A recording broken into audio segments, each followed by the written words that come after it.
কি অবস্থা? তোমরা তো সবাই চাও যে তোমাকে সবাই অ্যাকনলেজ করুক। তোমার আশেপাশে যারা আছে তোমাকে অ্যাটেনশন দিক, তোমাকে ভ্যালিডেট করুক। এটা আসলে আমাদের মানুষের কিন্তু হিউম্যান ডিজায়ার। তোমাকে সবাই গ্রহণযোগ্যতা দিক। তুমি যেখানে যাও একটা অরা ফার্ম ক্রিয়েট হোক। তো আজকের এই বিষয় নিয়ে কথা হলো যে 7টা স্কিলের কথা বলবো, যেগুলো তোমাকে আলাদা লেভেলের অরা ফার্মিং বা অ্যাট্রাক্টিভ করবে তোমার আশেপাশের সারাউন্ডিং থেকে এবং তোমাকে অনেক বেশি আলাদা বানাবে এই বিষয়গুলো।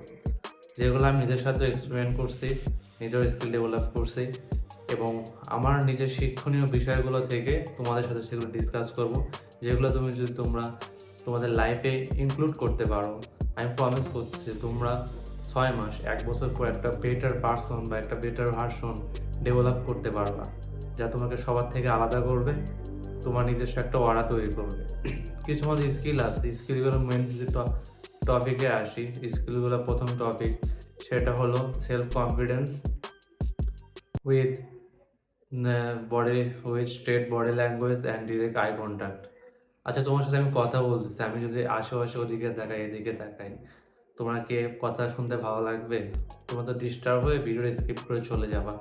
সো তেমনই যদি তুমি কাছে কথা বলো ডিরেক্টলি বা তুমি কোনো প্রোগ্রামে আসো, সেখানে তোমার বডি ল্যাঙ্গুয়েজ, তোমার হাতের মুভমেন্ট, এগুলো খুবই হাই এফিসিয়েন্ট হতে হবে, যেগুলো তোমার কথা বলার ভঙ্গি বা তোমার টোনকে আরও বেশি সিগনিফিক্যান্ট করবে সবার কাছে।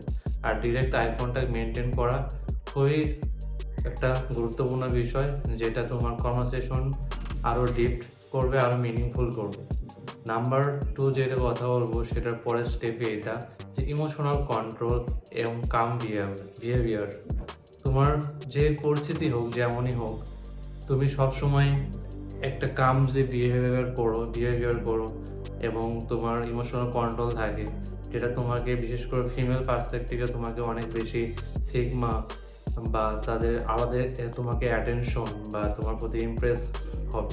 বিষয়গুলো যদি আমি বলি, যে ধরো একটা উদাহরণ দিই, একটা বাসে যাচ্ছ তোমরা, স্কুল বা প্রাইভেটে ভার্সিটিতে অবশ্যই বড়, যারা কলেজে বড় যাচ্ছ বা কোনো পোস্টে গরম লাগতেছে, দুই একজন চিল্লায় বলতেছে হ্যাঁ এ ভাই গরম লাগতেছে, এগুলো তোমাকে আসলে ফ্যান দাও, গরম লাগতেছে ফ্যান দাও, এগুলো আচার ব্যবহার তোমাকে আসলে সবার সামনে আরো সিম করে তোলে।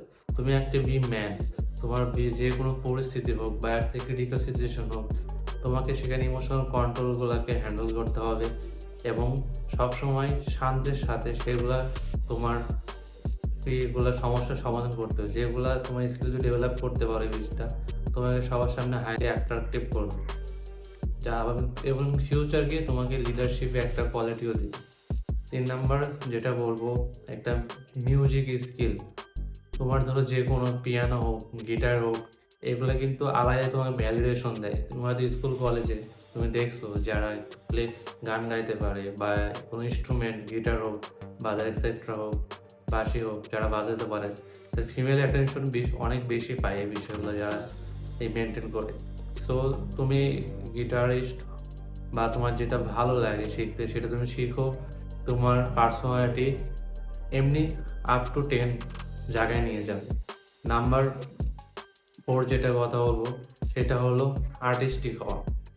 অনেক আর্টিস্টিক জিনিসটা হলো অনেক ক্রিয়েটিভিটি একটা জিনিস, যা তোমার সবার সামনে আরো গ্রহণযোগ্যতা বাড়িয়ে তোলে, বিশেষ করে একটা ফিমেল গেজের মধ্যে পড়ে। এটা ফিমেল অ্যাট্রাকশন গ্রেপ করার সবচেয়ে বেশি সহজ মাধ্যম।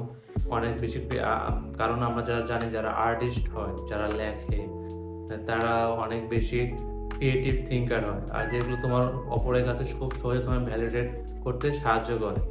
তো তুমি ভালো ড্রয়িং করা শিখো, ভালো লেখালেখি শিখো, এগুলো তোমার সোশ্যাল স্ট্যাটাসও তোমার বৃদ্ধি করবে। তুমি চাইলে এগুলো পরবর্তীতে হ্যাবিটগুলা, স্কিলগুলা তোমার মানি মেকিংয়ের দিকেও তুমি নিয়ে যেতে পারবা এবং সোশ্যাল স্ট্যাটাস তো আছেই। 5 নাম্বার যেটা কথা বলবো সেটা হলো ড্রাইভিং স্কিল। ড্রাইভিং স্কিল এই তোমার 2026-এ একটা বলো মাস্ট রিকোয়ার্ড, কারণ এখন ডে বাই ডে সবার কাছে কার হোক, তারপরে বাইক হোক, এগুলো আসে। আর তুমি দেখবা যে তোমার গ্রুপে যদি আমি উদাহরণ দিই যে তোমার ফ্রেন্ড ট্যুরে যাচ্ছে, একটা স্পট ফাঁকা আছে, একজন গাড়ি চালাতে পারে না, একজন তুমি পারো, তো অবশ্যই যদি তারা বাইকে রাইড করে যায় তো অবশ্যই তোমার যে ফ্রেন্ড পারে না তাকে তো অবশ্যই নিবে না, কারণ ট্যুরে গেলে বাইকের ব্যাকআপ রাইডারের প্রয়োজন হয়। এজন্য এই বাইক রাইডিং শিখা বা কার এগুলো শিখা এগুলা খুবই হাইলি অ্যাট্রাকটিভ স্কিলের মধ্যে পড়ে। নাম্বার 6 এর কথা যেটা বলবো সেটা হলো স্মার্ট স্ট্রিট বা স্ট্রিট স্মার্ট। বিষয়টা কনসেপ্টটা কি, যে ধরো যে তুমি ফ্রেন্ডের বুঝাই দিয়ে উদাহরণ দিই, যে তুমি ফ্রেন্ড তোমরা সার্কেলে কোথাও বান্দরবন বা এখানে ঘুরতে গেছো, তোমরা কেউ কিছু জানো না, একটা গ্রুপ আছে 4-5 জন 6-7 জনের গ্রুপ। তুমি বাস থেকে নেমেই আশেপাশে যেগুলো দোকান দোকান আছে বা এই যেগুলো আছে, মামা চাচা যারা আছে, জিজ্ঞেস করলা, ইনফরমেশন নিলা এবং তাদের সঠিক তথ্য দিয়ে সঠিকভাবে লিড করে নিয়ে গেলা। এটা আসলে স্ট্রিট স্মার্ট স্ট্রিট জিনিসটা হলো নতুন একটা কনসেপ্ট, যেটা তোমার সব ক্ষেত্রে নতুন স্থানে যে কিভাবে তুমি সবার সাথে মিশিয়ে খাপ খাইয়ে নিতে পারো সেটা। এটা ওয়ান অফ দ্য হাইয়েস্ট একটা স্কিলের মধ্যে পড়ে, যা তোমার পার্সোনালিটিকে আরো গ্লোরিফাই করে সবার সামনে। তাও বলবো তোমার grooming skill, dress up sense এবং এগুলো তোমার ডেভেলপ করা বা ফ্যাশন সেন্সটা ডেভেলপ করা।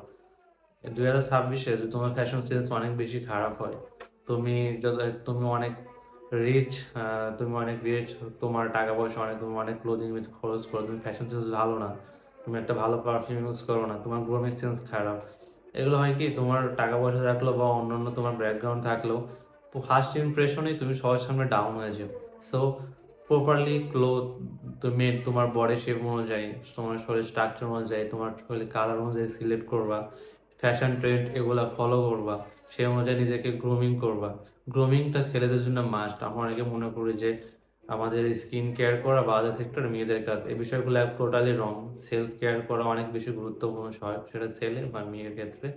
সো এই বিষয়গুলো 7টি স্কিল তুমি যদি মেনটেন করতে পারো, তুমি লিখে দিতে পারো, তুমি 3 মাস 4 মাস পর নিজেকে অন্য ভার্সনে তুমি দেখতে পারবা, যেখানে তোমার সবাই অ্যাটেনশন দিচ্ছে, তোমাকে অ্যাট্রাকটিভ বলে কনসিডার করতেছে। সো দেখা হচ্ছে পরের ভিডিওতে। আশা করি সবাই তোমার নিজের উপর কাজ করবা, কাজ করতে থাকো, ভালো থাকো।